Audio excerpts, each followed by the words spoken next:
фермерлык хәрәкәтенең башлангыч чорында әйтик, нинди хаталар булды дип саныйсыз? Менә бүгенге күзлектән чыгып, инде тәҗрибә туплаганнан соң фермерлыкка кирип китүчеләр ягыннан һәм административ яктан нинди җитешсезлекләр күзгә чалынды?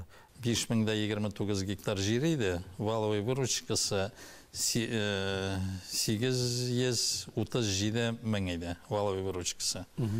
Мен кредит алдым 1,3 миллион. Тапкырга артыграк. Миндә бер әйбер дә юк. Миндә самодельный бар иде сварочный аппарат та, минем бер копейка дигән бер машина инде.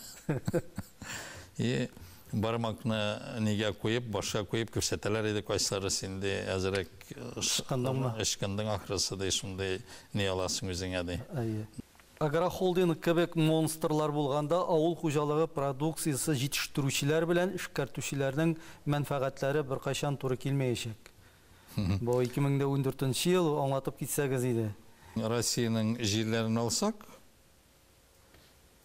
264 мең тонна без елда гербицид кына сибәбез.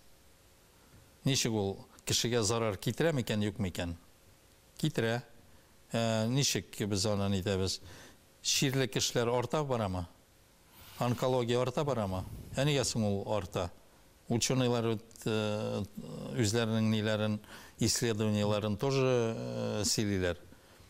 Шахси авыл хуҗалыгы ничек бәрәңгене үстергәндә моның кадәр агу кулланамы, юкмы?